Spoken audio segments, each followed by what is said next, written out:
이제 시작해도 될까요? 안녕하세요. 저는 오늘 행사의 진행을 맡은 춘천교육대학교 입학처의 김태현입니다. 행사 시작에 앞서서 저희 춘천교육대학교 정은숙 입학처장님 환영사로 행사 시작하도록 하겠습니다. 무대로 모시겠습니다.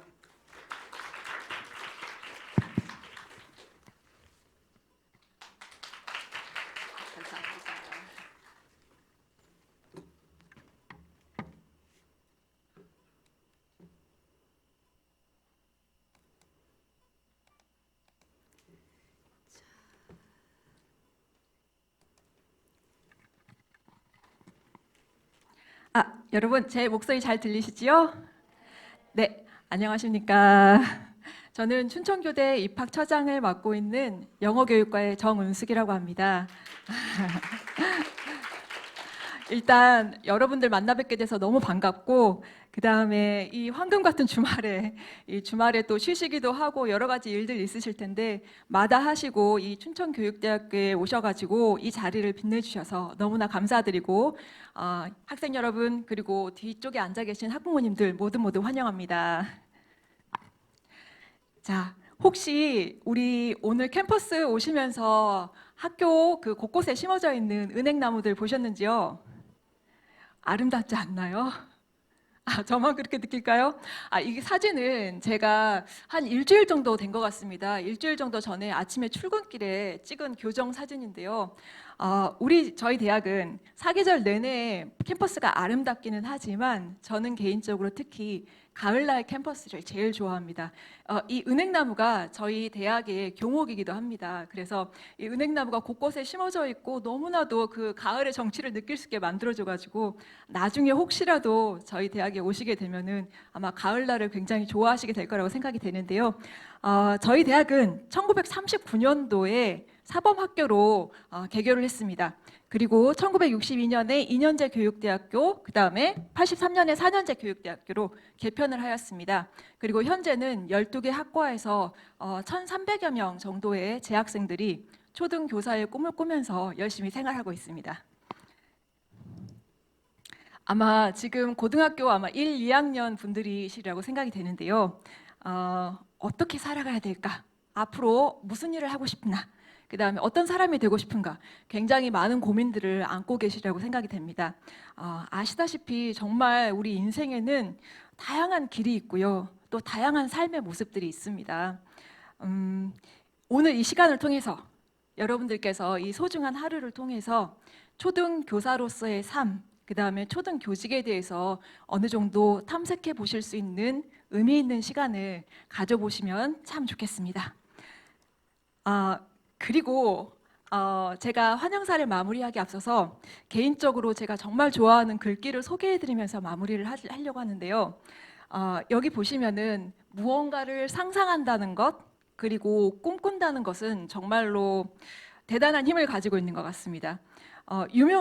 미국의 유명한 목회자이자 또 작가인 노만 빈센트 필이라는 분이 계시는데요. 작고하시긴 하셨지만은 이분께서 이런 말을 하셨습니다. 인간의 삶이란 자기가 오랫동안 상상하던 그 모습으로 다가가는 과정이다. 너무 좋아하는 글귀인데요. 인간의 삶이란 자기가 오랫동안 상상하던 그 모습으로 다가가는 과정이다.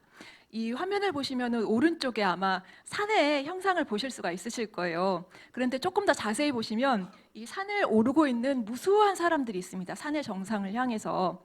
때로는 정상에 올라가는 과정에서 지쳐서 주저앉기도 하고, 때로는 돌부리에 걸려서 넘어지기도 할 것이고요. 심지어는 포기하고 하산하는 경우도 있겠죠. 또 더 심지어는 하산한 다음에 이 산이 아닌 것 같아 하면서 다른 산으로 가시는 경우도 있을 수 있어요. 우리 인생도 산을 오르는 것과 저는 유사하다고 생각이 됩니다. 여러분들께서 가지고 계신 꿈, 목표를 향해서 쉼 없이 달려가시다가 문득 지쳐서 멈추고 싶으실 때도 있고, 또 뒤를 돌아보고 내가 가보지 못한 길에 대해서 동경하고 후회를 하실 수도 있고요. 다양한 경우의 수들이 생기는데, 그럼에도 불구하고 여러분들께서 가지고 계신 꿈을 향해서, 목표를 향해서 그 방향성을 가지고 꾸준히 앞으로 나아가시다 보면은 언젠가는 여러분들 스스로가 우와, 내가 벌써 이만큼 와 있었어? 와, 나 정말 가까워져 있구나. 여러분들께서 상상하시던 그 모습에 정말로 가까이 다가가 있는 여러분들 스스로의 모습을 발견하실 수 있지 않을까 그렇게 생각해 봅니다. 상상과 꿈의 힘. 저는 이 말을 정말 좋아하는데요. 여러분들께서 무언가를 상상할 수 있다면은 그것을 만들어낼 수 있다는 의미가 되고, 여러분들께서 무언가를 꿈꾸고 계시다면, 그리고 그 꿈을 포기하지 않는다면은 언젠가는 그 꿈을 이루실 수 있다라고 저는 믿고 있거든요. 여러분, 요 말귀를 생각하시면서 아마 여러분들 중에는 초등교사로서의 삶을 꿈꾸시는 분도 계실 수 있고, 또 다른 인생의 방향, 경로에 대해서 탐색하고 계실 수도 있는데요. 그 무엇이 되었든 어떤 사람이 되고 싶으시던 간에 오늘 이 춘천교대에서의 진로 멘토링을 통해서 여러분들이 미래에 대해서, 여러분들의 앞날에 대해서 무한한 상상력과 꿈의 날개를 펼쳐보시기를, 그런 소중한 시간을 가져보시기를 기대에 마지 않습니다. 다시 한번 저희 춘천교육대학교의 진로 멘토링 프로그램에 참여해 주셔서 감사드리고 오늘 즐거운 시간 보내시기 바랍니다. 감사합니다.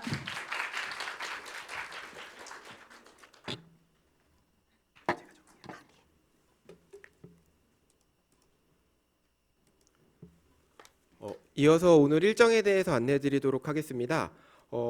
잠시 후 11시부터는 교육학과 조상현 교수님의 특강이 진행되게 될 예정입니다. 초등교사로서의 삶이라는 주제로 진행되게 될 예정이고요. 그 이후 12시부터 오후 1시까지는 점심 식사가 교내 식당에서 진행이 되게 됩니다. 명찰 뒷면을 보시면은 저희가 식권을 준비해 놨습니다. 그래서 식사하실 때 식권을 제출하시고 이제 식사를 진행해 주시면 되겠습니다.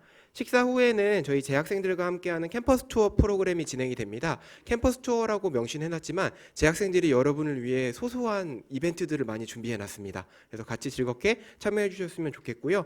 이어서는 토크 콘서트가 진행될 예정입니다. 재학생들과의 대화인데 여러분 주변을 보시면은 QR코드가 보이시죠?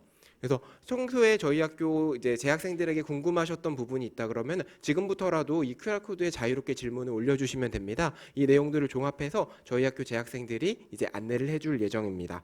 그리고 이어서는 저희 오후 3시 30분부터는 저희 학교 입학사정관 이규혁 선생님께서 2027학년도 입시에 대해서 자세하게 안내해 주실 예정입니다.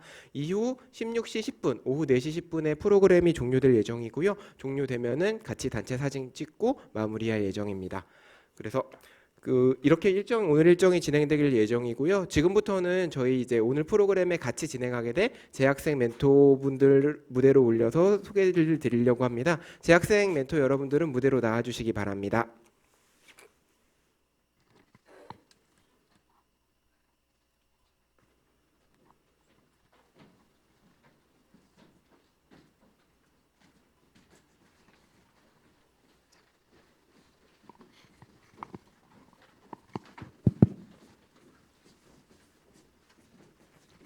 네, 안녕하세요, 여러분. 반갑습니다. 네, 저는 1조 멘토를 맡은 국어교육과 변다인이라고 합니다. 만나서 반갑습니다. 안녕하십니까. 저는 1조 멘토를 맡은 윤리교육과 정도윤이라고 합니다. 반갑습니다. 네, 안녕하세요. 저는 2조 멘토를 맡은 체육교육과 이승비라고 합니다. 안녕하세요. 저는 2조 멘토를 맡은 교육학과 김가인이라고 합니다. 안녕하세요. 저는 3조 멘토를 맡은 체육교육과 김지희라고 합니다. 안녕하세요. 저는 3조 멘토를 맡은 수학교육과 김경원입니다. 만나서 반갑습니다. 안녕하세요. 저는 4조 멘토를 맡은 체육교육과 강선윤입니다. 오늘 하루 잘 부탁드립니다. 안녕하세요. 4조 멘토를 맡은 음악교육과 윤동우입니다. 반갑습니다. 안녕하세요. 저는 전체 진행을 맡은 국어교육과 서지민입니다. 반갑습니다. 네, 저도 오늘 하루 전체 진행을 맡은 저는 사실 4학년이라서 아마 여러분들이 오시면 못 볼 수 있는데요. 네, 오늘 많은 걸 알려드릴 테니까 많이 질문해 주시면 좋겠고 저희랑 함께 즐거운 시간 보냈으면 좋겠습니다. 저는 강다현입니다. 앞에 있는 이제 여러분의 선배가 되실 분들이죠. 그래서 많은 정보들 오늘 있는 동안에 많이 물어보고 QR 써도 되고 직접 물어보셔도 됩니다. 그래서 가능하면 많은 정보들 얻어가셨으면 좋겠습니다. 자, 그럼 인사 마치고 내려가도록 하겠습니다.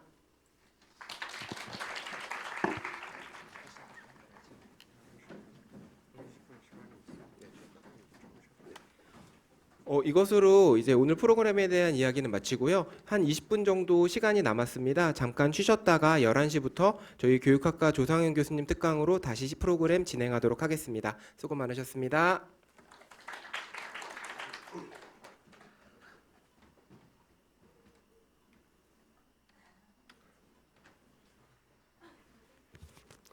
원래 코리안 타임이 있어서 시간을 좀 여유를 뒀는데 빨리들 와주셔가지고 시간이 남았어요. 보통 10시 반에 시작하려고 그러면 10시 한 45분 막 이렇게 해야 시작했었거든요. 그런데 너무 이렇게 딱 협조적으로 딱 해주시는 바람에 시간이 남았어요. 그래서 조상 교수님 오실 때까지 잠깐 조금 시간을 가질게요. 우리가 좀 더 세팅을 좀 더 해야 되니까 11시 되면 다시 시작할게요.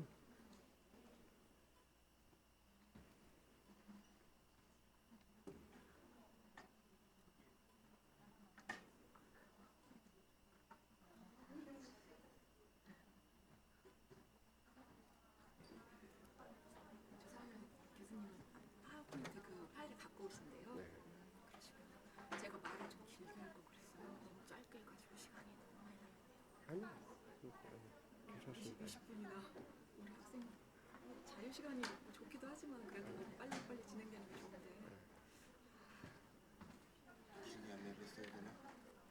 몇 분이나 오셨을까요 오늘? 참가한다고 했던 학생들은 다 왔나요? 아 진짜요? 중간에 더 오시기도 하셔요? 아 진짜요? 중간에 더 줄여줄 수 있죠. 아 중간에 이제 오늘 아침에 조금 몇 분이 늦게 도착하시면 조금 더 늦게 오실 수도 있긴 합니다. 저희가 한 78시?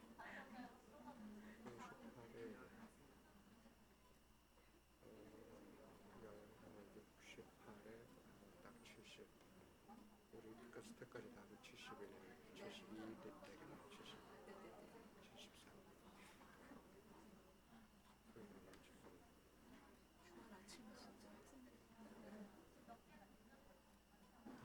대학도 이런 행사 하면은 한 20% 정도는 신청해놓고 그렇죠. 아무래도 여러 가지 변수가 있다 보니까. 조상 교수님도 띄워놓을까요?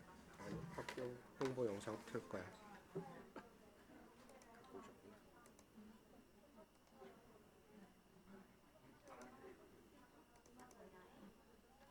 특강을 좀 일찍 시작하고 점심을 좀 더 길게 가져도 좋은데.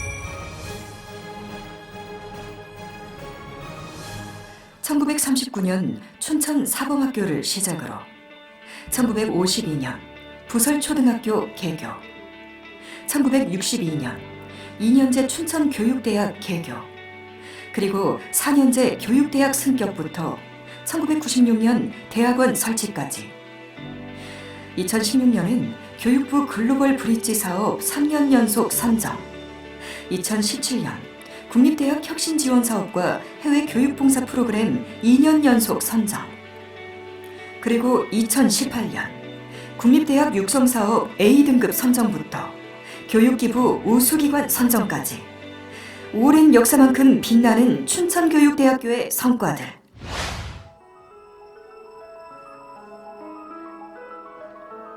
변혁적 지성과 탁월한 품성을 지닌 유능한 초등교사를 양성하기 위한 학습자와 현장 중심의 교육체제.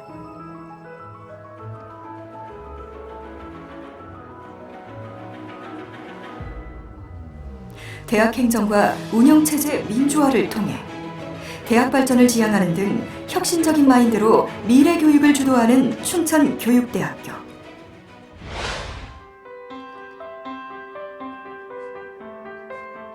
춘천교육대학교와 함께라면 시작부터 남다르다. 총 12개의 심화과정, 윤리교육과는 학생들로 하여금 장차 초등학교 교사로서 도덕교육을 효과적으로 수행할 수 있는 능력을 기르는 것을 목표로 삼고 있습니다. 국어교육과는 미래의 초등학교 교사로서 국어과 교육의 체계를 이해하고 효과적인 교육 방법을 체득하는 것을 목표로 삼고 있습니다. 사회교과 지도를 통해 아동들의 시민성을 함양하기 위한 교육 역량을 신장시키는 데 목표를 두고 있는 사회과 교육과, 초등교육과 관련하여 그 목적과 의미, 제도와 운영 등 이론적 안목과 교수 능력, 건강한 성품을 길러주는 것을 목표로 삼고 있는 교육학과, 수학교육과는 초등수학 교육과정 및 교수 방법의 이해를 통해 창의적이고 전문적인 초등수학교사를 양성하는 것을 목표로 하고 있습니다. 과학교육과는 21세기 과학정보화 사회에 필요한 창의적이고 전문적인 초등과학교사 양성을 목표로 삼고 있습니다. 실과교육과는 초등학교 실과 교과목을 지도할 수 있는 기본적인 지식과 능력 성취를 목표로 하고 있습니다.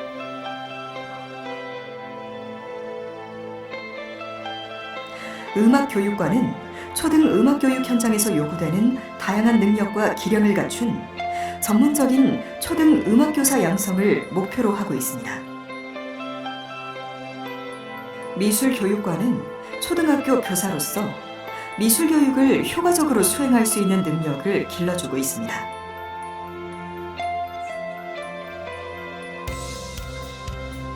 초등학교 체육에 필요한 기초적인 이론은 물론 다양한 실기 수업을 통해 실기 능력을 배양하고 현장에서 유능한 체육 지도자를 양성하는 체육교육과, 학생들이 국제 의사소통 수단으로서 영어 의사소통 능력을 배양하고 국제적 감각을 길러 세계 수준의 유능한 초등교원을 길러내는 영어 교육과, 컴퓨터 교육과는 학교 교육 정보화를 선도하고 컴퓨터를 활용한 새로운 교수학습 방법을 활용하여 지도할 수 있는 유능한 교사를 양성하고 있습니다. 교육대학원은 현재 22개 전공, 수업 연하는 야간, 계절 각 5학기로 운영되고 있습니다.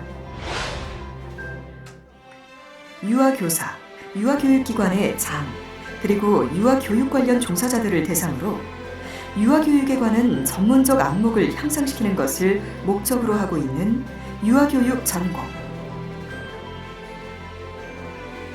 체육교과의 영역별 지도 방법과 원리를 연구하고 초등학교 체육 현장에서 필요한 기초지식과 기능을 습득해 현장의 다양한 문제 해결을 도모하는 스포츠 지도 전공, 유아과학교육 분야의 기본 이론 및 유아환경교육, 유아영재교육 등 관련 분야의 각종 교수법을 습득하는 유아과학교육, 또한 점차 변화하는 한국 사회 현상을 반영, 다문화 윤리교육 전공, 초등 국어교육, 초등 사회과 교육, 초등 교육행정 등 총 22개의 전공을 함께 운영하며 현실에 맞는 인재를 지향하고 있습니다.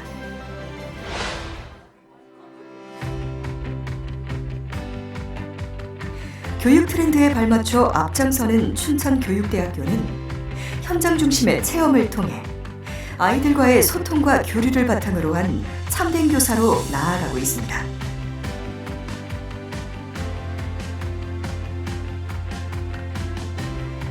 쾌적하고 편안한 대학 생활을 지원해주는 춘천교육대학교의 신축 기숙사, 학생들의 건강하고 멋진 라이프 스타일을 지원하기 위해 체육시설과 체력 단련실 등을 갖췄습니다.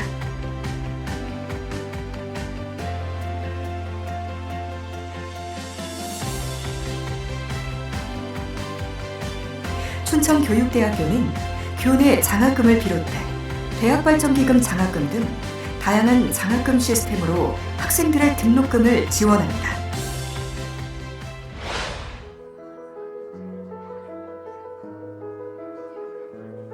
부설기관과 주요 사무국이 있는 본관, 학생들의 공간인 서구관, 그리고 미술 창작, 전시 공간인 미술관, 학생들의 지적 탐구를 위한 공간인 도서관은 총 3층으로 구성되어 있으며 참고 도서 및 논문 자료 등 방대한 자료를 보유, 정보 요구가 중요시되는 교수 학습 연구의 바탕이 되고 있습니다.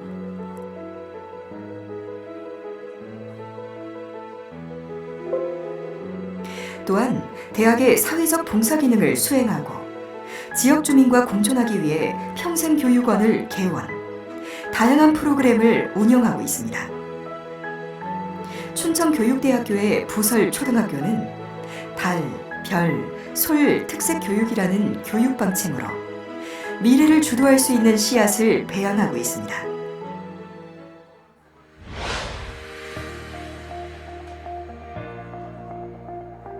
우리 춘천교육대학교는 현재 10개국, 총 27개 대학과의 교류를 체결해 다양한 프로그램을 운영, 아시아 6개국, 북아메리카 2개국, 유럽 1개국, 오세아니아 1개국까지 그 영역을 넓히고 있습니다.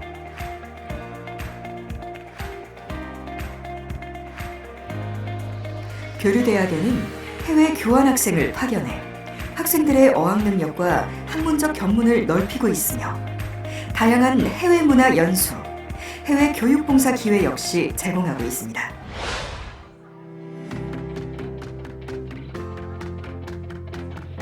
춘천교육대학교 총동문회는 자랑스러운 서구인이라는 자부심으로 많은 활동을 이어오고 있습니다. 춘천교육대학교는 학생들의 자율적인 동아리 활동 역시 지원합니다. 지성은 물론 문화적 감성까지 겸비한 서구인들의 다양한 동아리 활동 등 아카펠라 동아리부터 락밴드 동아리 피크, 그리고 트렌디한 힙합 동아리는 물론 전통 있는 치어리딩 동아리까지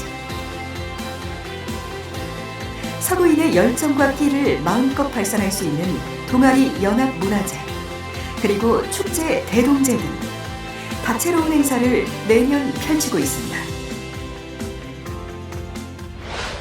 지성과 품성을 겸비한 참교사로서의 첫걸음, 80년 전통이 주는 해안과 지혜와 함께 생동감 있는 젊음이 넘치는 그곳, 우리는 시작부터 다른 춘천교육대학교에서 출발합니다. 인간을 가슴에, 교육을 세상에, 우리는 춘천교육대학교입니다.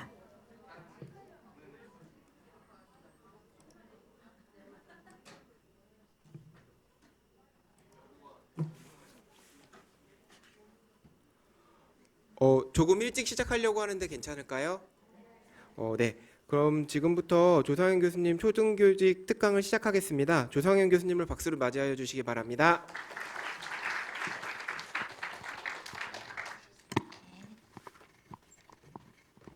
안녕하세요.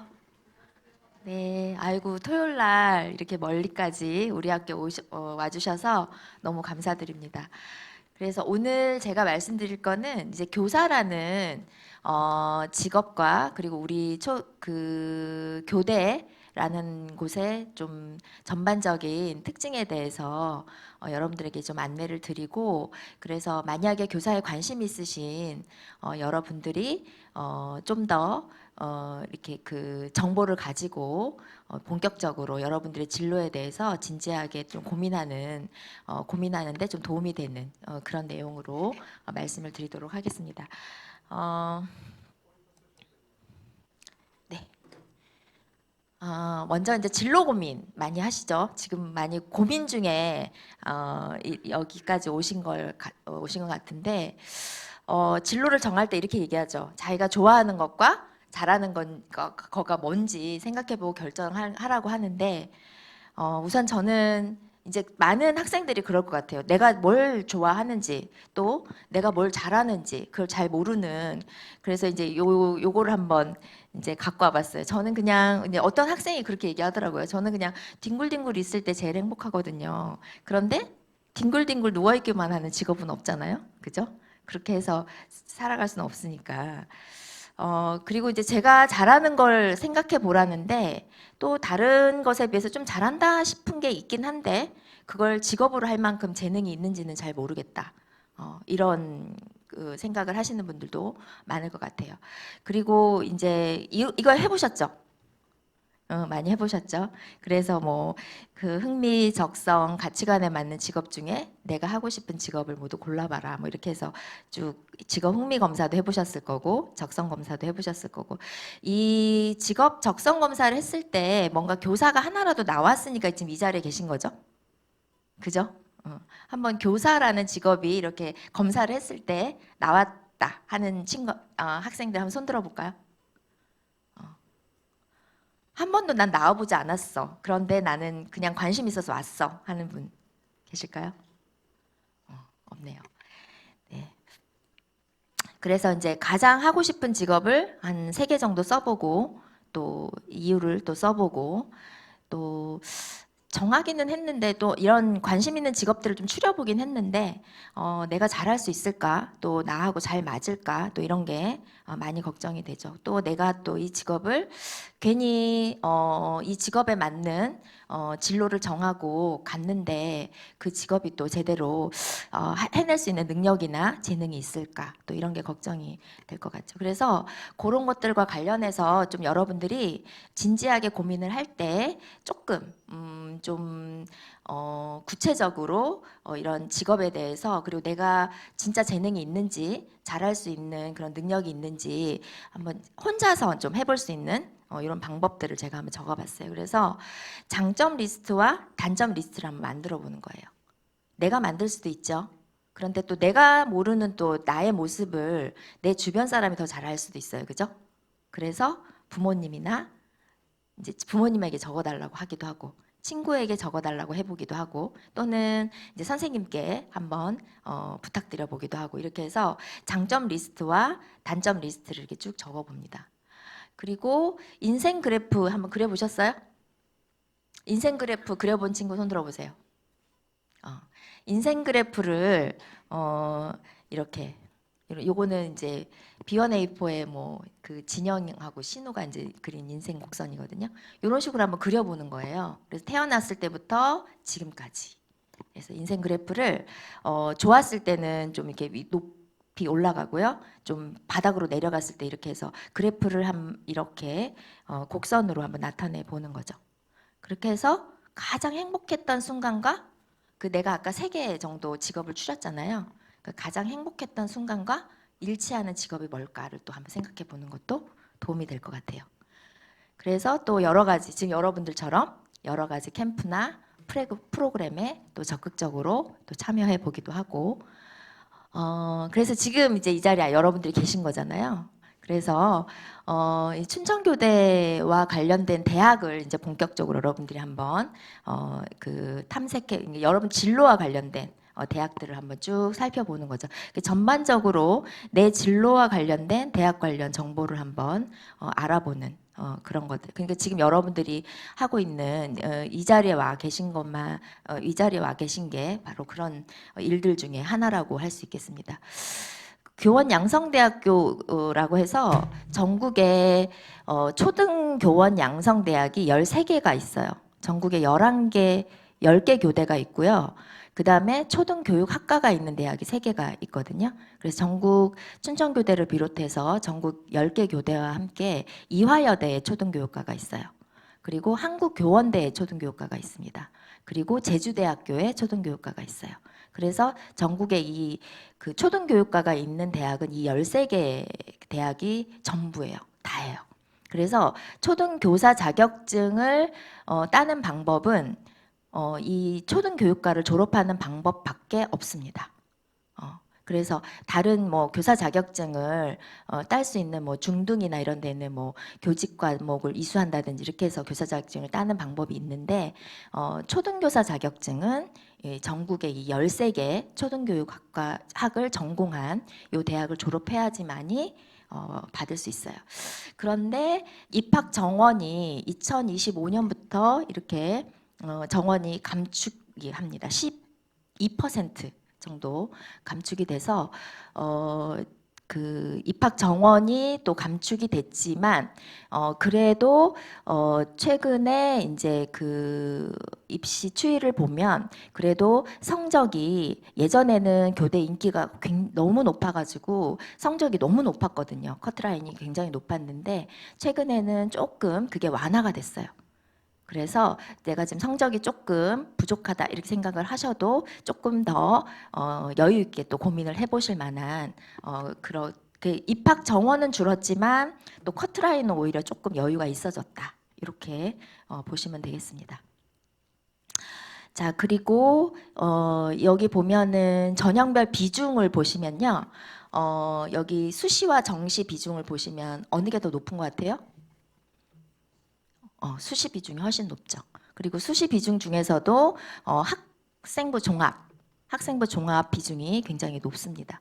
그리고 이제 수시하고 정시 중에서 그 조금 더 미리 준비를 하면 정시보다는 수시가 훨씬 더 그쵸?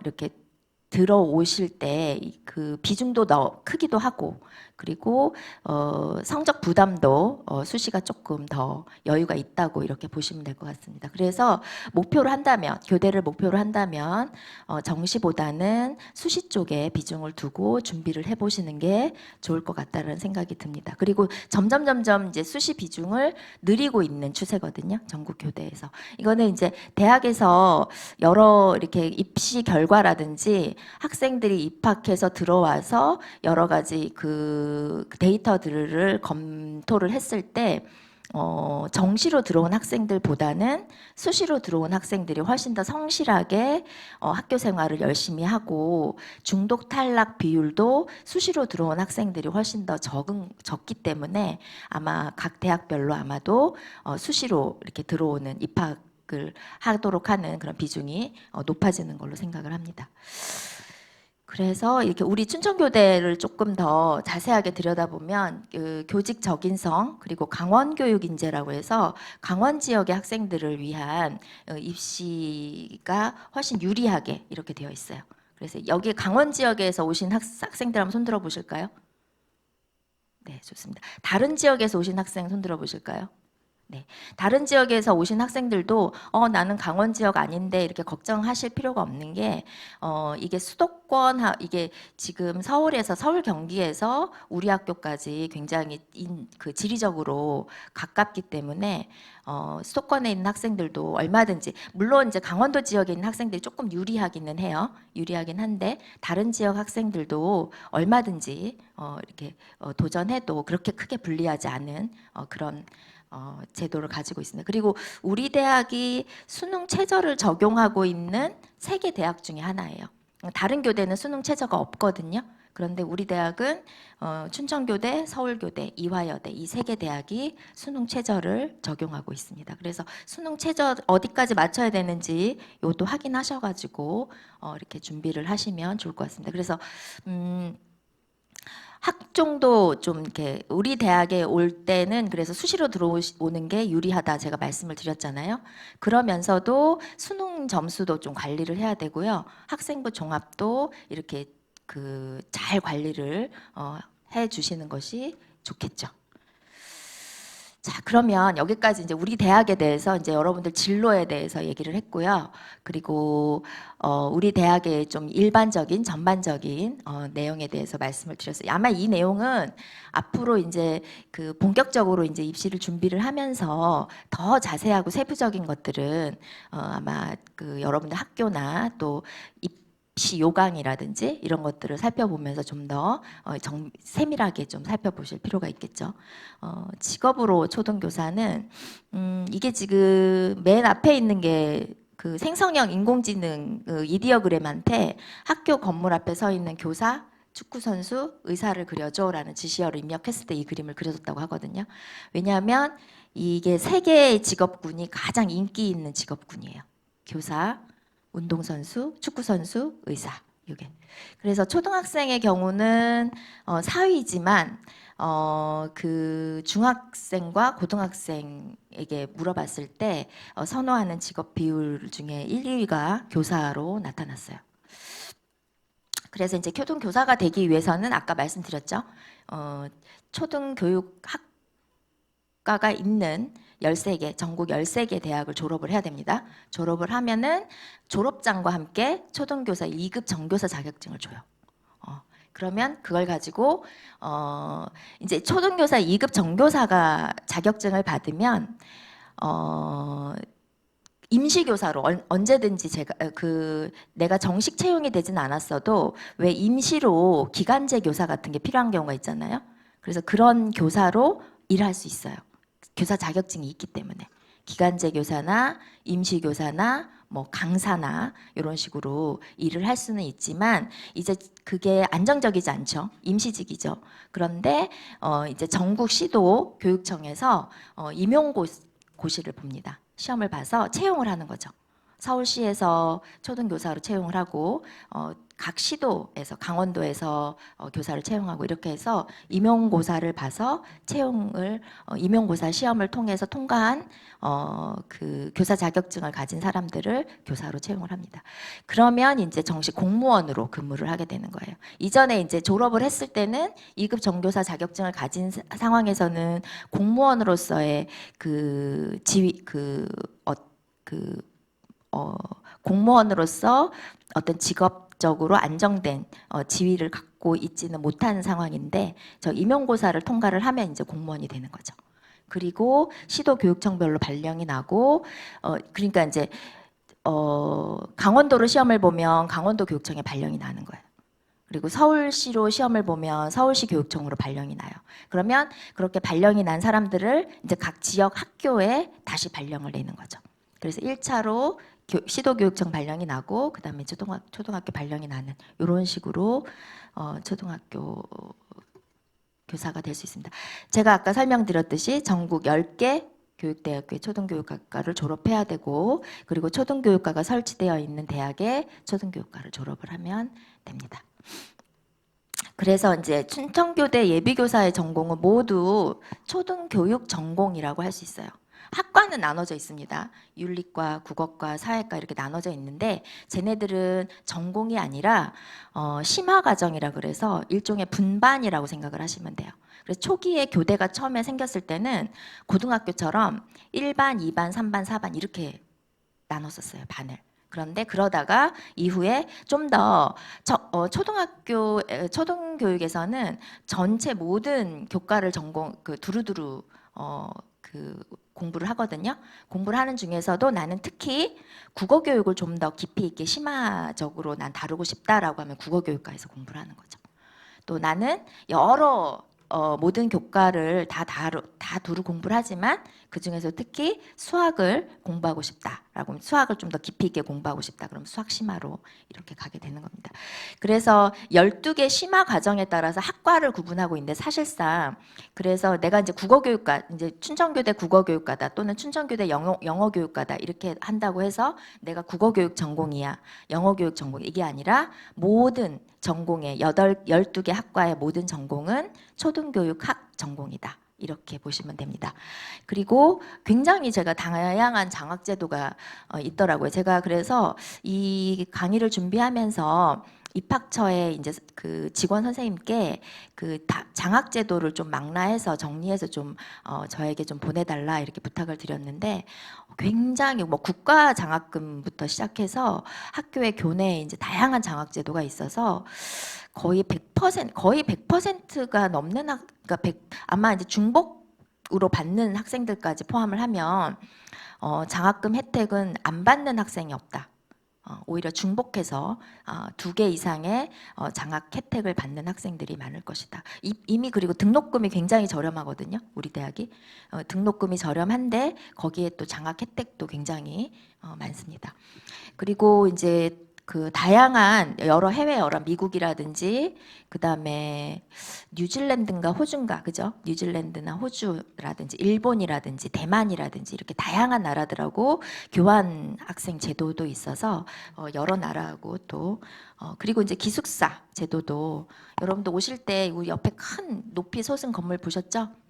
그게 기숙사 건물이에요. 그리고 우리 정문 들어오면서 오른쪽으로 가면 또 목련관이라고 아담한 또 기숙사가 또 있거든요. 그래서 기숙사도 잘 마련이 되어 있습니다.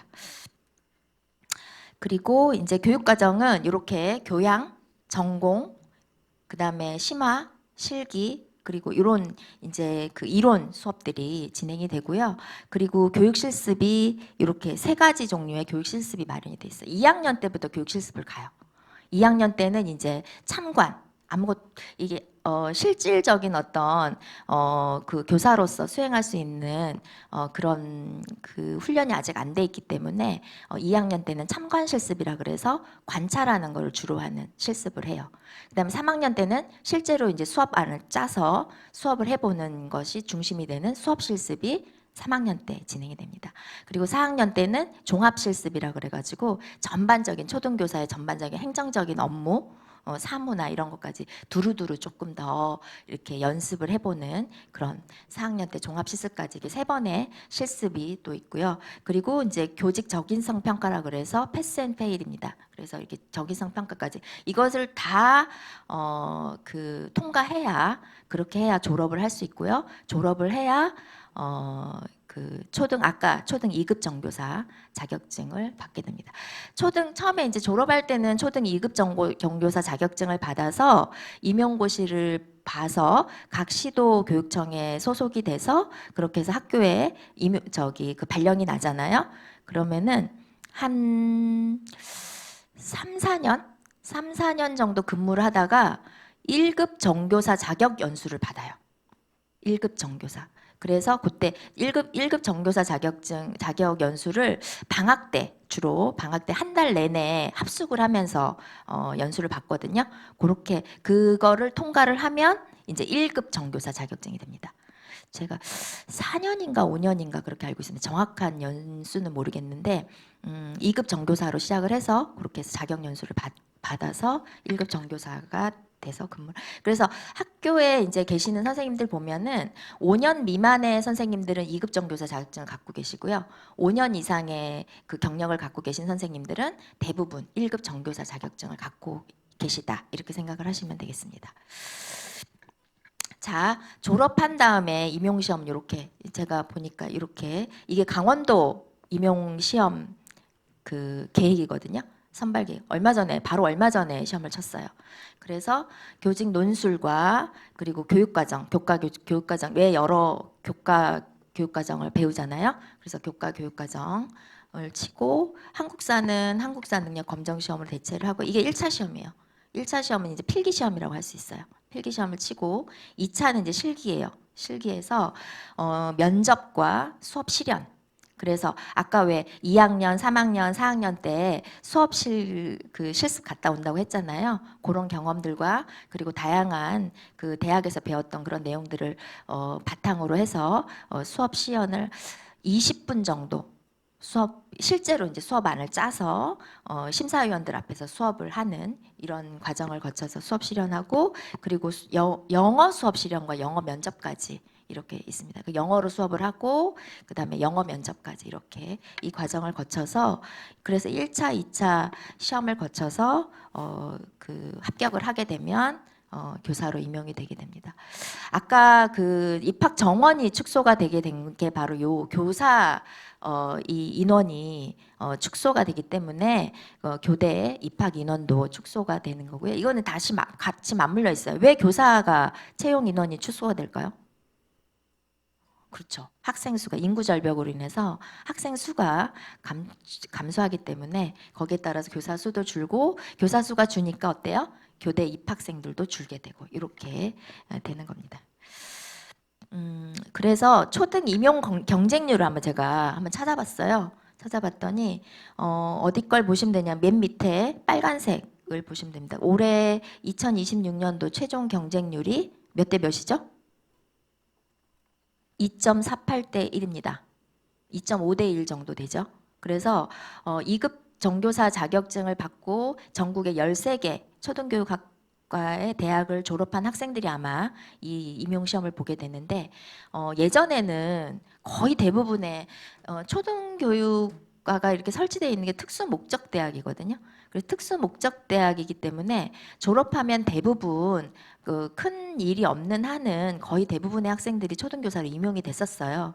근데 이제 최근에는 이렇게 그 학생 수가 줄고 교사 채용 인원이 줄어들면서 교대를 졸업한 학생들도 이제 그 좀 경쟁률이 높죠.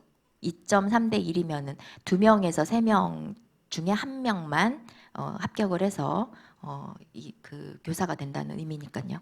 그래서 점점 좀 더 그 경쟁률이 좀 높아지고 있는 이런 추세예요. 그래서 2022년에 2.2대 1, 2023년도에도 2.2대 1 정도, 그리고 2024년도부터 2.45대 1이었고 작년에 이제 경쟁률이 굉장히 낮아졌었죠. 2대 1이었어요, 작년에. 왜 그랬냐면 작년에는 여러분들 늘봄 들어봤어요? 네, 돌봄 교실과 그 방과후 학습을 합해서 이제 늘봄 지원 사업이라고 하는데, 그 늘봄 지원 사업에 그 늘봄 실장들이 필요했어요. 그때 그 늘봄 지원에서 그 늘봄 실장으로 가시는 분들이 교사 자격증을 가진 분들이 그런 분들이 많이 가셨거든요. 그러다 보니까 어때요? 교사 인원이 이렇게 티오가 많이 생겼던 거죠. 그래서 일시적으로 경쟁률이 좀 낮아졌었던 거고요.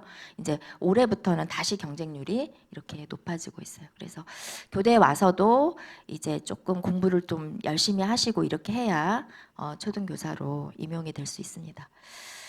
그래서 이제 초등교사가 되고 나면 이제 이런 여러 가지 지위의 변화가 일어날 수 있어요. 초등교사가 되면은 그냥 나는 초등교사로 임용이 됐으니까 담임 선생님으로만 이렇게 근무하는 게 아니라, 이제 내가 예를 들어 강원도 지역에 아까 강원도 교육청에 발령을 받아서 강원도 지역에 어느 학교에 발령이 난다고 해서 계속 강원도 지역에만 근무를 하는 게 아니라 내가 이제 전보 신청을 해서 타 시도로 전출을 갈 수도 있어요.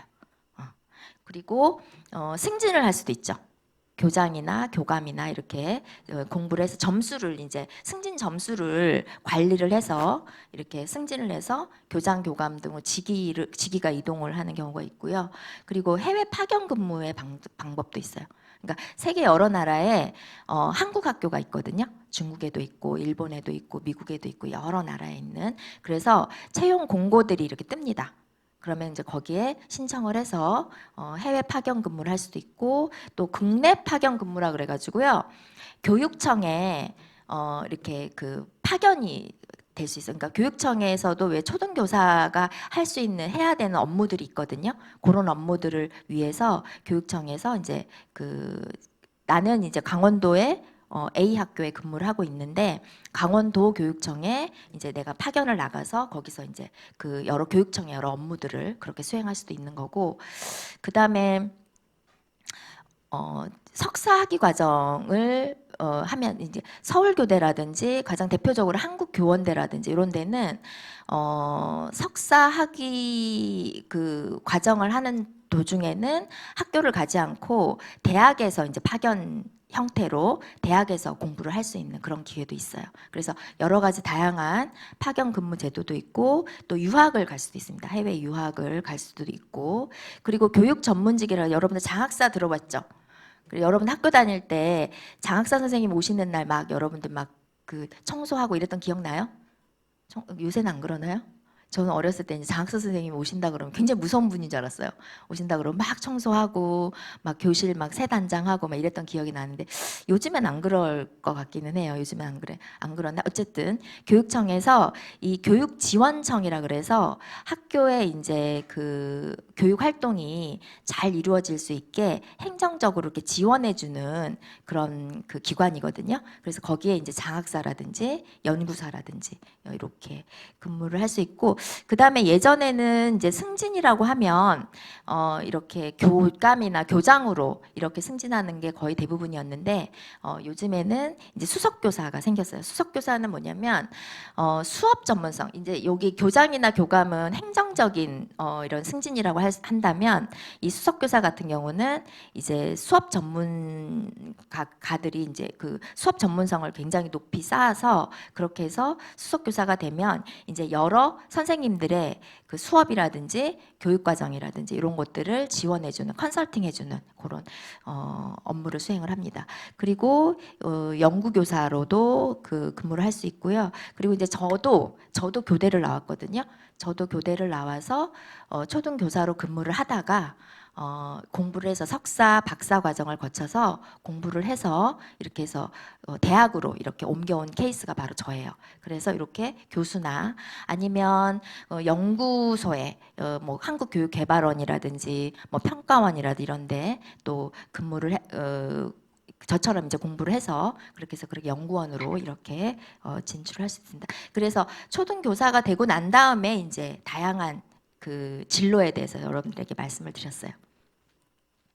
자, 그러면 전반적인 여러분들 진로 그리고 교대라든지 초등교육학과 이런 것들에 대한 전반적인 안내 그리고 뭐 춘천교대의 이제 전반적인 상황 이런 거 말씀을 드렸는데 이제 본격적으로 그러면 이제 여러분들이 지금 관심 있어 하는 초등교사라는 직업에 대해서 조금 더 구체적으로 좀 살펴보려고 해요. 초등교사의 하루는 대체로 이렇게 진행이 됩니다. 여러분들 초등학교 다 나왔죠? 그래서 아마 이렇게 진행이 되는 거 아마 아실 거예요. 아침 자습하고 수업하고 쉬는 시간 점심시간 청소하고 그리고 이제 방과 후 면담이라든지 여기까지는 아마 여러분들 잘 알고 계실 거예요. 여러분들이 이제 집에 가고 나면 선생님들 뭘 하실까요? 선생님 노실 것 같죠? 그때 이제 여러분들이 가고 나면 이제 더 바빠집니다. 선생님들은 이제 그때 회의도 하시고 다음 날 수업 준비도 해야 되고 이렇게 굉장히 바쁘거든요. 그래서 그렇게 수업 준비하고 뭐 학년 학교 업무 진행하고 이렇게 진행합니다. 한번 수업하는 모습 한번 볼까요? 초등교사의 수업을 하는 모습을 좀.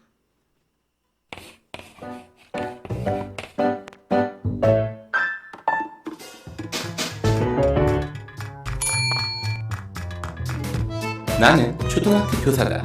아이들을 잘 통솔한다. 어쨌든 매주 목요일 일주일 중에 유일하게 1교시부터 6교시까지 한다. 6교시가 처음인 3학년 아이들을 위해 목요일은 6교시 느낌을 주지 않기 위해서 5, 6교시는 미술을 배치한다. 치밀하면서 인텔리하고 배려 깊으며 리즈너블하고 깔끔하면서 심플하고 복잡해 보이지만 단순하게 구성돼 엘레강스한 묘미 보호가 치밀하게 계산돼 나의 시간표 완벽해.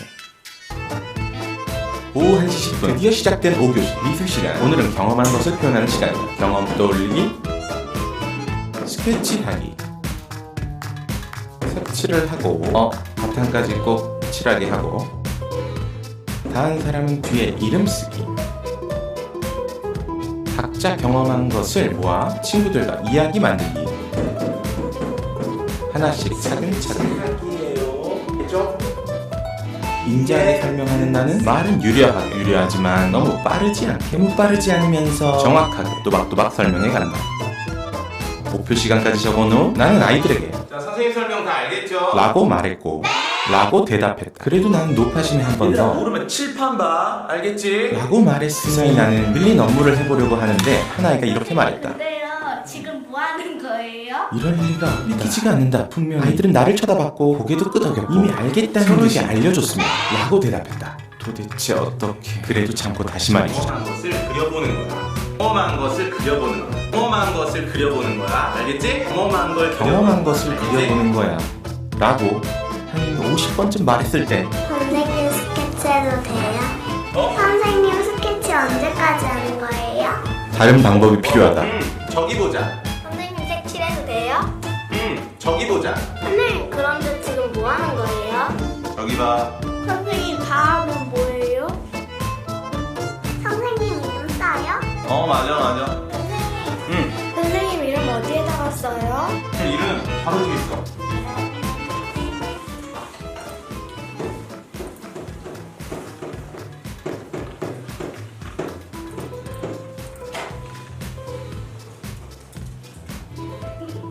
선생님 근데요 물 들어가도 돼요? 맘대로 자유롭게 하세요. 조심히 나자.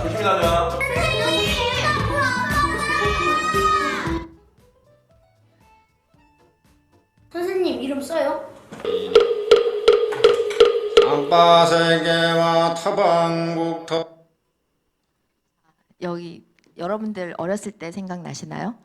선생님 입장보다는 아마 아직까지는 학생들 입장에 조금 더 이입이 더 쉬울 것 같은데 저기서 이제 초등교사의 전문성이 다른 직업과의 전문성을 가장 잘 보여주는 화면이에요. 선생님이 저렇게 잘 설명을 했는데 애들은 저렇게 계속 물어보고 저러는 이유가 뭘까요?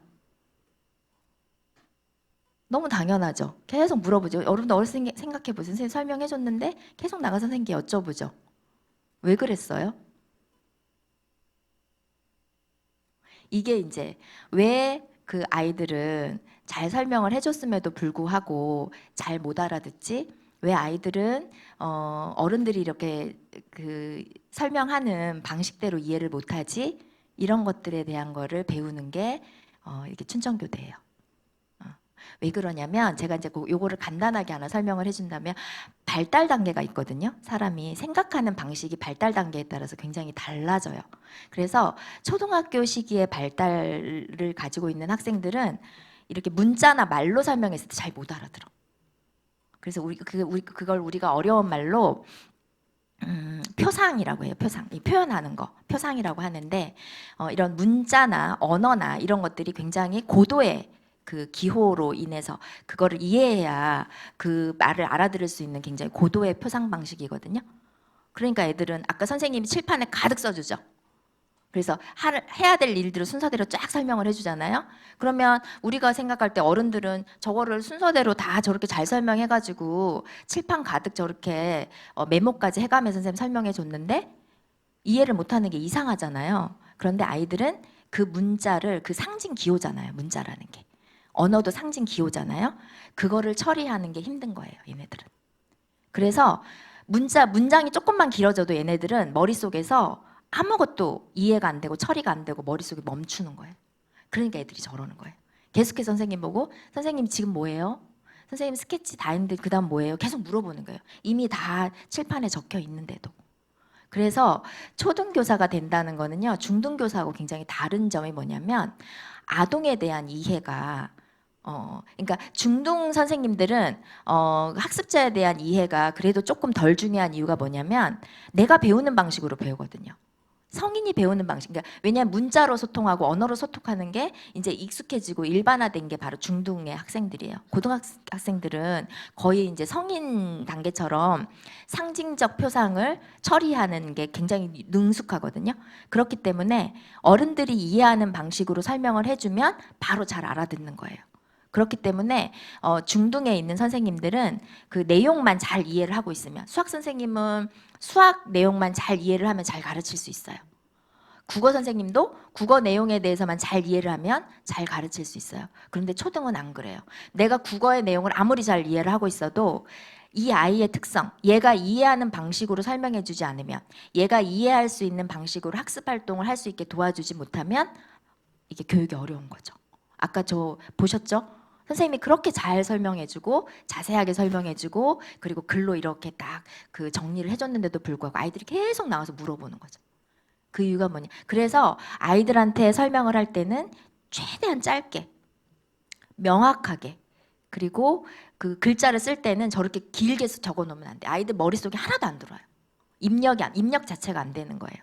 걔네들은 이 상징적 표상을 아직까지 처리할 만큼 두뇌 구조가 발달하지 않았기 때문이거든요. 그러니까 교대라는 그래서 왜 초등교사 자격증은 왜 전국에 있는 이 13개 초등교육 전공을 한 대학에서만 자격증을 주냐면 이런 아동 발달에 대한 이해를 충분히 다뤄야 되기 때문에 거기에 대해서 충분히 공부를 해야 되고 모든 교과 교육을 할 때 우리 그 춘천교대에서 모든 학과에서 국어과 교육론, 수학과 교육론, 영어과 교육론들을 다 가르쳐요. 가르칠 때 항상 가르치는 것이 중등에서는 그 내용 지식만 가르치거든요. 근데 초등에서의 초등 수학 교육론과 그다음에 초등 영어 교육론에서는 반드시 아이들에게 어떻게 가르쳐야 되는지 교수 학습과 아동 발달적인 특성들을 항상 결합해서 같이 다루기 때문에 초등 교육에 이런 굉장히 독특한 특징이 있는 거죠. 한번 요 수업도 한번 보실까요? 토요일 체험 학습 시간.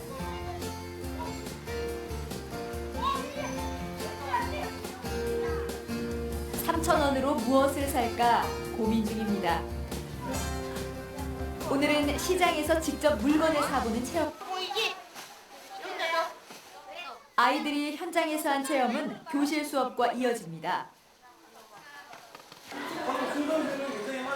4학년 수학 시간. 시장에서 물건을 산 경험을 바탕으로 분수 공부가 한창입니다. 나는 3,000원이 있는데 5일을 사는데 5분의 3을 썼다. 얼마가 남았을까? 네. 아이들이 직접 문제를 내고 해법도 설명해야 합니다. 3호랑요? 잠깐만. 헷갈리네. 헷갈리죠? 큰일 났네. 총 800원을 쓴 건 맞는데? 선생님 이거 안 돼 있어요. 안 되겠어요. 조금 어려웠나요? 보고 있던 선생님이 살짝 힌트를 줍니다. 돈을 그릴 때 우리는 꼭 고정관념이 있어요. 수학에서는 그 고정관념이 없어야 되는데 1,000원짜리만 그리고 500원짜리만 그리려고 그러니까 잘 안 되죠. 네, 3,000원짜리. 자, 400원짜리 있다고 생각하면 안 돼? 700원짜리는? 그렇게 생각하면 속이 시원하겠죠? 네.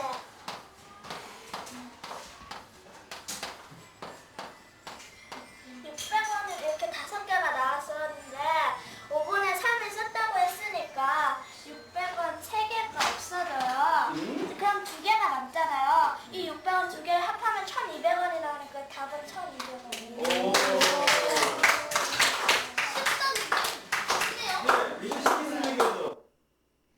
자, 중등의 수학 수업과 초등의 수학 수업은 저렇게 달라요.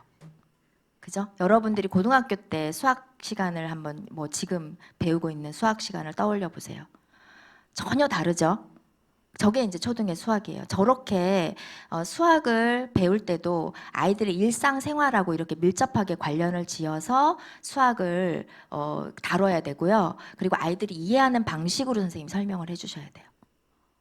그래서 우리는 이제 중고등학교에서는 뭐 공식만 열심히 배워서 수학을 이렇게 논리적으로 이렇게 쭉 정리를 해가는 방식으로 우리가 수학을 배웠다면 그런 방식으로 하면 아이들이 이해를 할까요, 못할까요?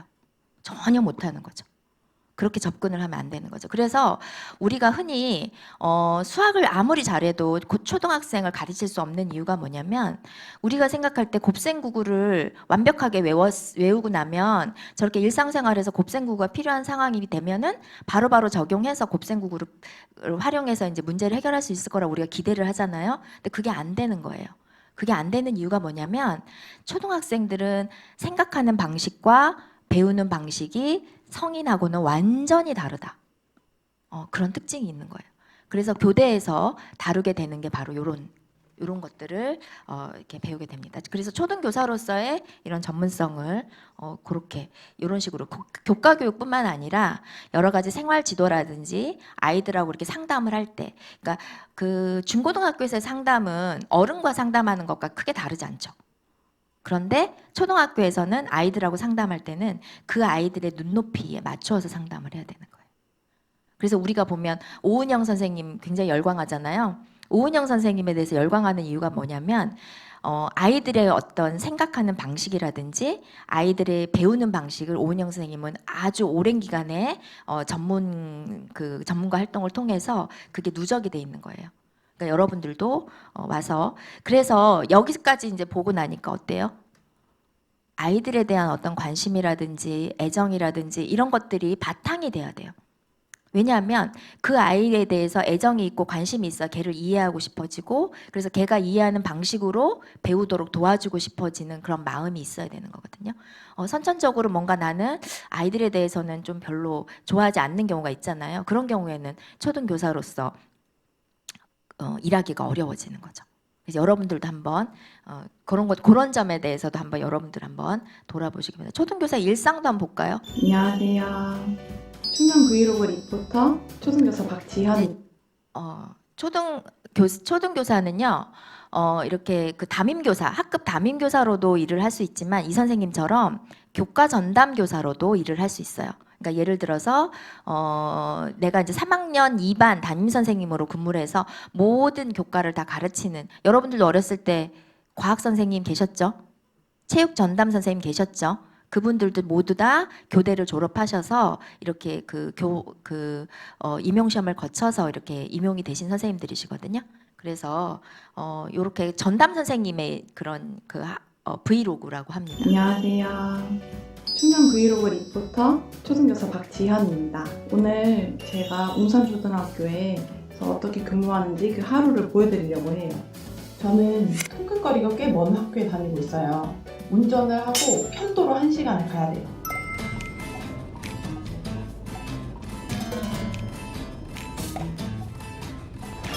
짠! 학교에 다 도착했어요. 그리고 저기가 제 연구실. 저 혼자 쓰는 곳이에요. 짠! 저는 여기서 이제 업무를 보고요. 그리고 수업을 준비하기도 합니다. 오늘이 허브 비누 만들기를 해야 돼서 준비해 볼 거예요. 제가 작년 다닐 때 학생들에게 받았던 편지들이에요.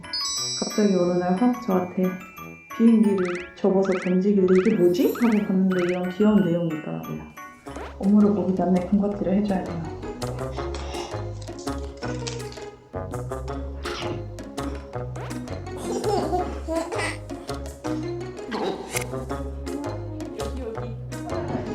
대학교 6학년 선생님이랑 친한데 방금 인사 오셨었어요.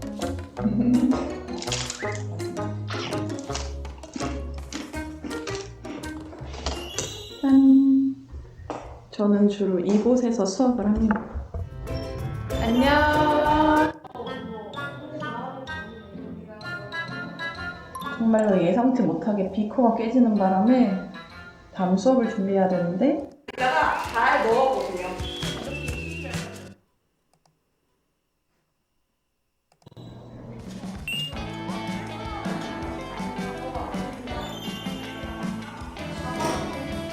밀릴 것 같습니다.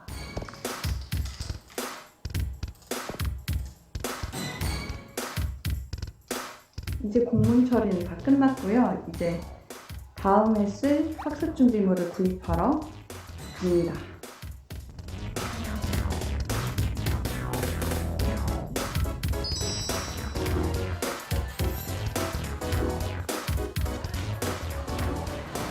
이제 퇴근이에요. 충남 에듀이슈 브이로그 리포터로서 초등교사의 하루 보여드렸는데요. 즐겁게 봐주셨으면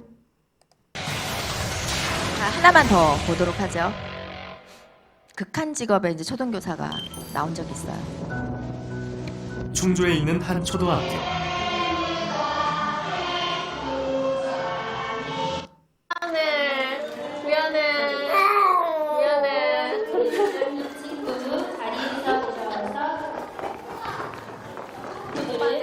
시작부터 진땀나는 돌발 상황이 발생합니다.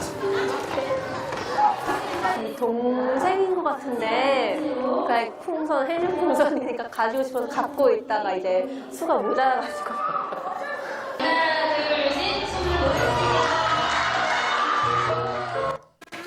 이쁘시고 아주 그냥 잘하실 것 같아요.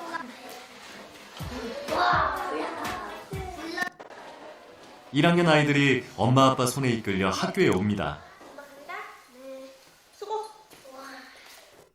신발장에 혹시 번호 붙어있는 거 봤어요? 그 번호에다가 자기 신발을 넣으면 돼요.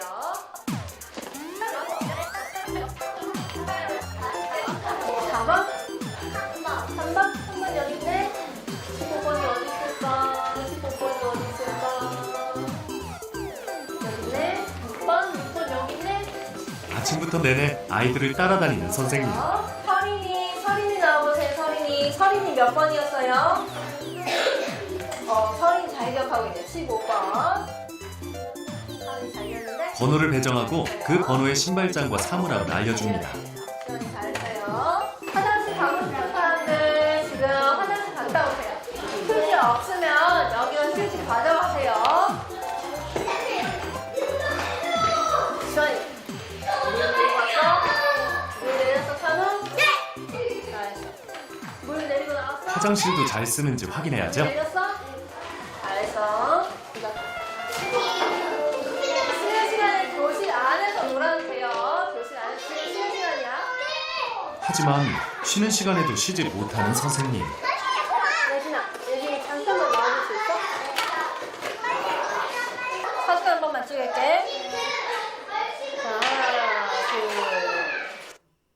자, 이렇게 저런 선생님들의 일상들을 여러분들이 좀 쭉 지켜봤는데 좀 더 보고 싶죠? 유튜브 한번 찾아보세요. 굉장히 이런 재밌는 영상들이 많으니까. 1학년인 경우에는요.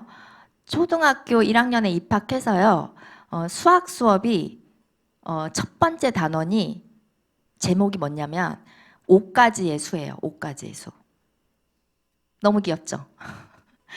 그것도 3월부터 배우는 게 아니라 3월 달에는 입학 초기 적응 활동이라 그래가지고 교과 수업을 안 해요.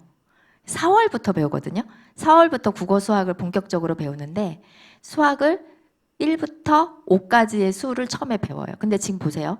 애들 입학했을 때 신발장 번호 모르면 안 되죠.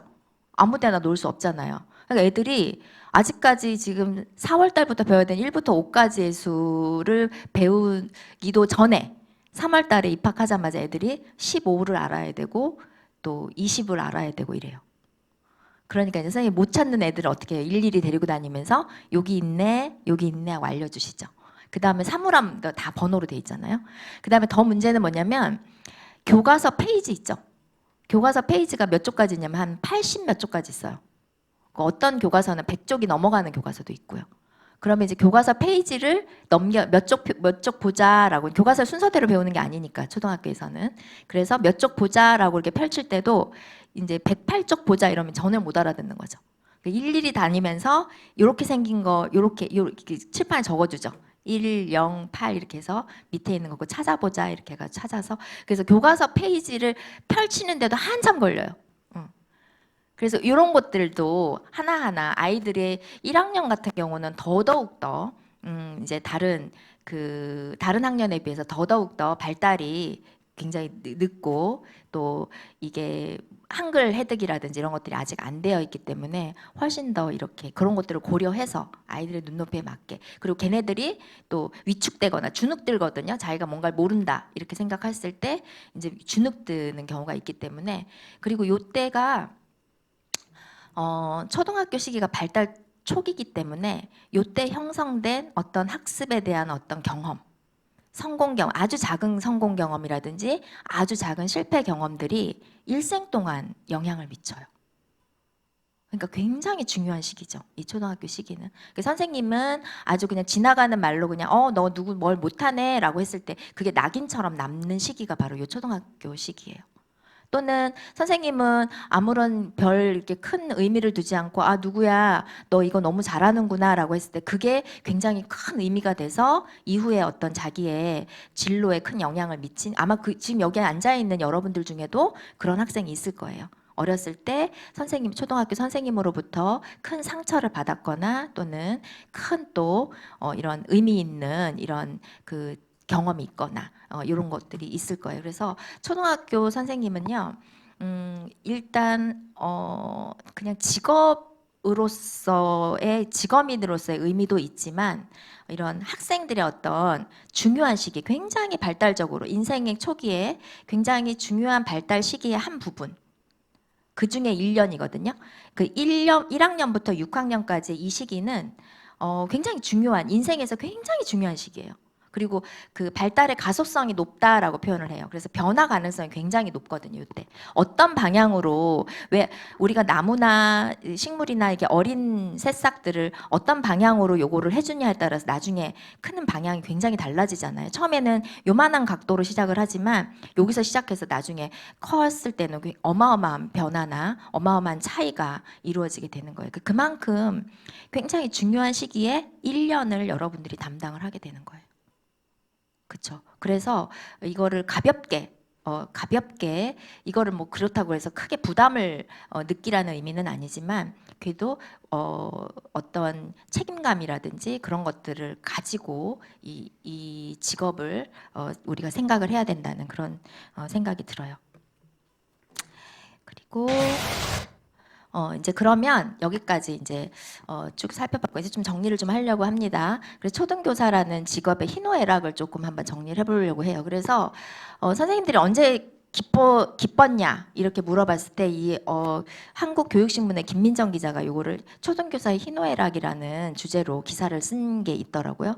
이게 보니까 이제 에피소드들을 이렇게 쭉 정리를 했는데 선생님들은 요럴 때 이런 보람을 느낀다고 해요. 학생들과 함께 소통하고 마음을 나누면서 자신과 학생이 함께 배우고 성장하는 모습을 이렇게 발견하는 순간에 이때 보람을 느낀대요.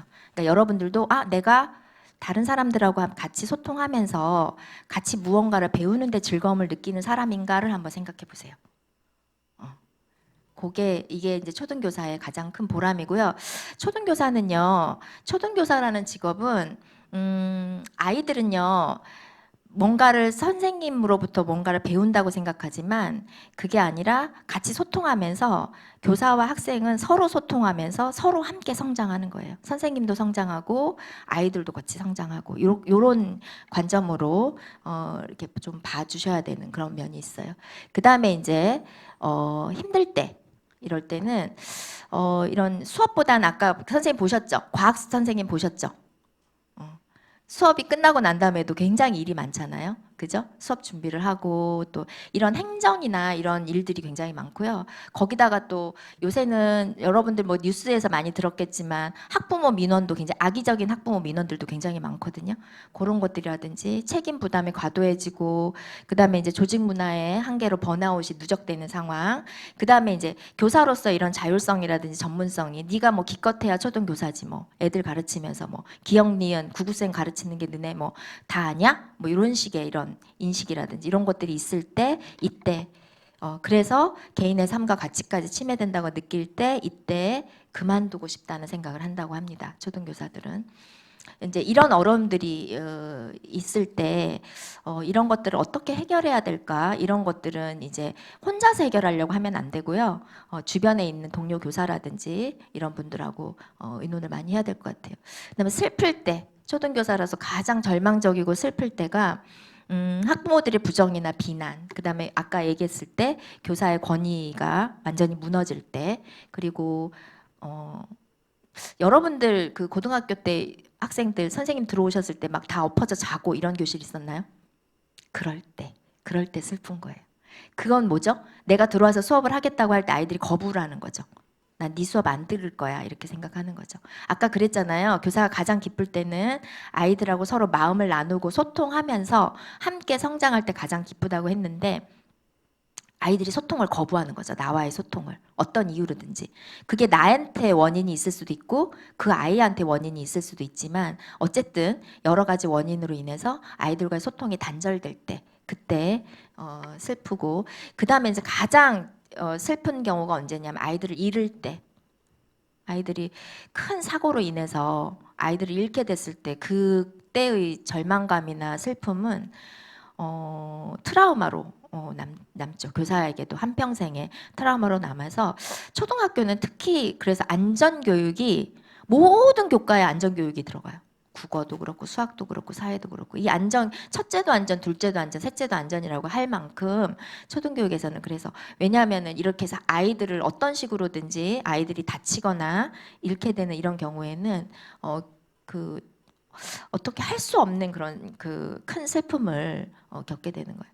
그 다음에 이제 기쁠 때 즐거울 때 이때는 제자와 학부모의 어떤 진심 어린 감사와 연락을 받거나 그다음 내가 이렇게 그 전문성을 발휘해서 뭔가 교육과정이나 수업을 개발해서 이렇게 뭔가 보람을 느끼고 또 이런 성취감을 느낄 때 그리고 힘들어했던 학생이 나한테 마음을 아까 엎드려서 잠만 자던 학생이 내가 이제 아이에게 여러 가지 다양한 방법으로 그 아이들에게 다가가려고 노력했을 때 걔가 마음을 열어서 나하고 서로 눈을 마주치고 소통을 해줄 때 그때 기쁨을 느낀다고 합니다.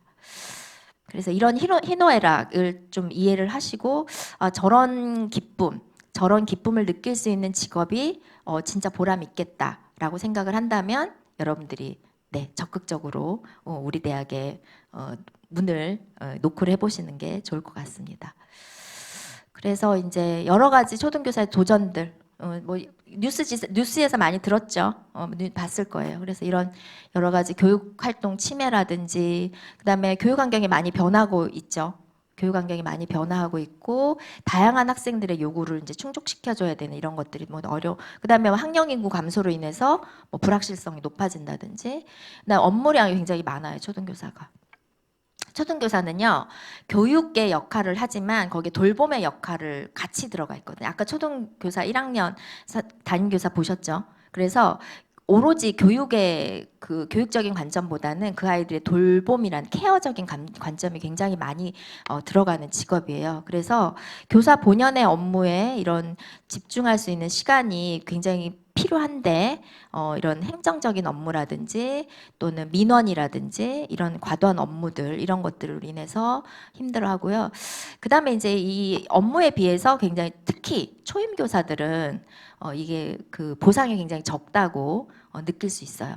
굉장히 왜냐하면 월급이 처음에 이제 첫 임용을 받았을 때 월급이 굉장히 적게 느껴지거든요. 근데 이게 이제 걱정하실 게 없는 게 초등교사는 굉장히 오랫동안 길게 근무를 하죠. 62세, 만 62세인가요? 3세인가요?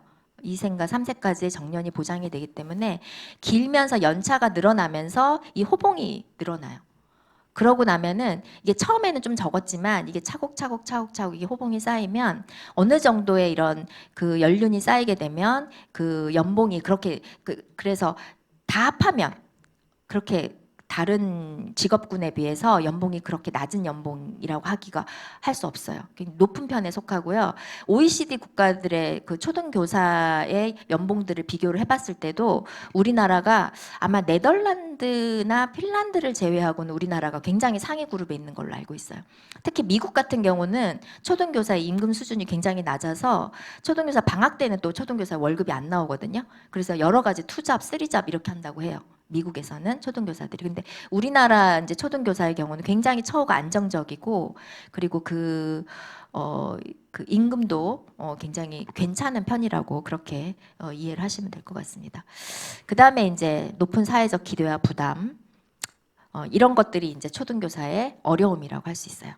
그렇지만 이제 아까 얘기했듯이 학생들과 이게 가장 큰 기쁨인 것 같아요. 저도 초등학교 교사로 10년 넘게 근무를 했거든요. 그때 저도 10년 넘게 근무하면서 여기 대학으로 옮기면서 제가 생각했던 게 내가 아이들을 가르친 것보다 내가 그 아이들로부터 내가 배운 게 훨씬 더 많다라는 생각을 많이 했어요. 그래서 뭔가를 새로운 걸 배우고 그 다음에 이제 굉장히 이 초등교사가 전문직이거든요. 그래서 이런 자율성이나 전문성을 발휘할 수 있는 이런 여지가 굉장히 많다. 그리고 사회적인 기여와 존경을 받는, 그래도 뭐 악성 민원도 많긴 하지만 굉장히 여전히 초등교사는 존경받는 직업이고요. 직업적인 안정성이 굉장히 크죠. 공무원으로서 경제적인 안정, 그리고 다양한 복지 혜택이 있고요.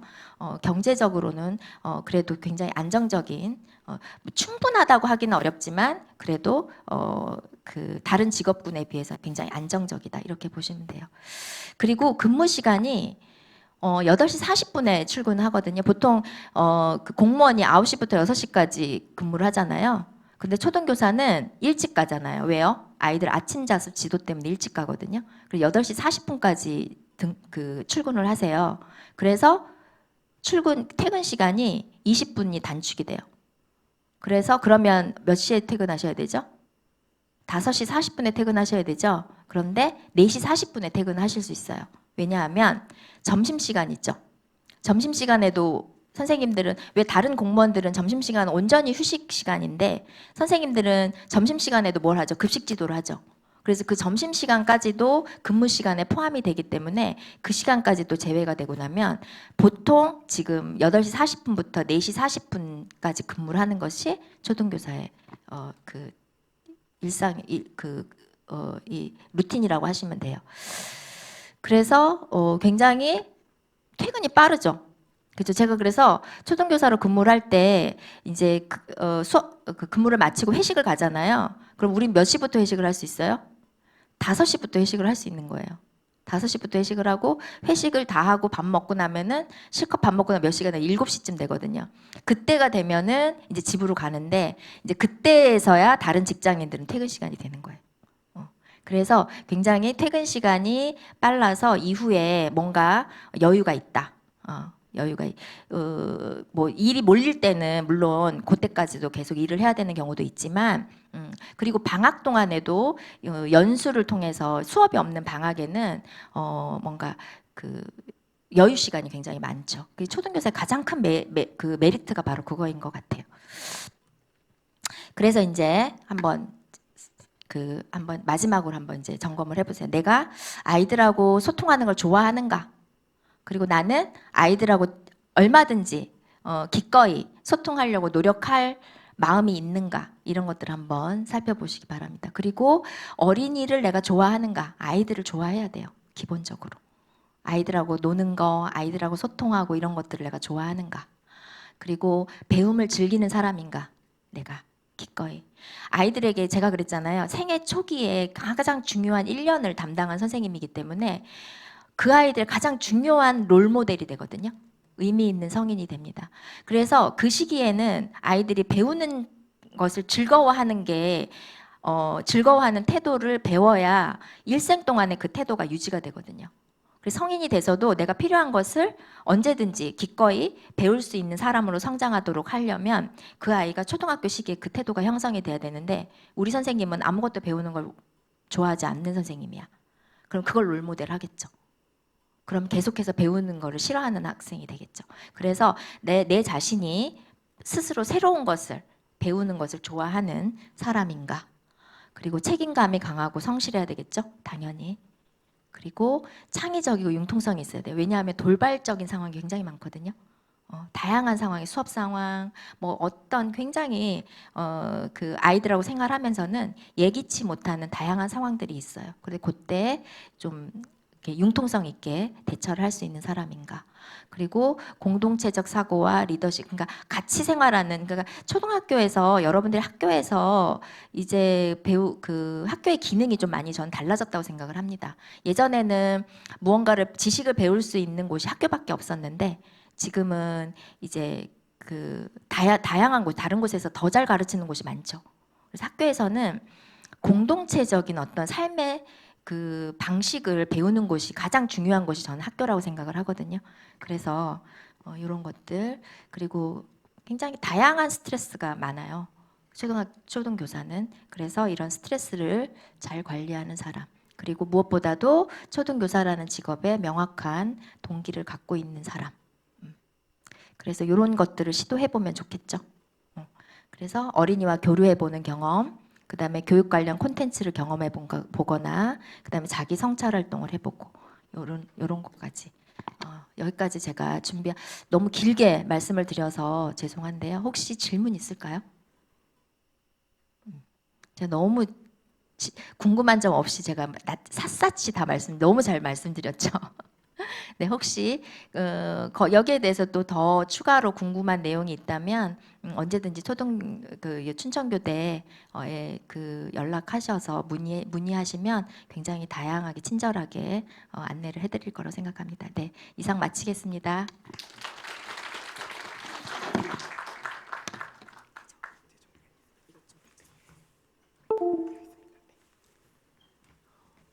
다시 한번 강의해 주신 조상현 교수님께 박수 부탁드립니다.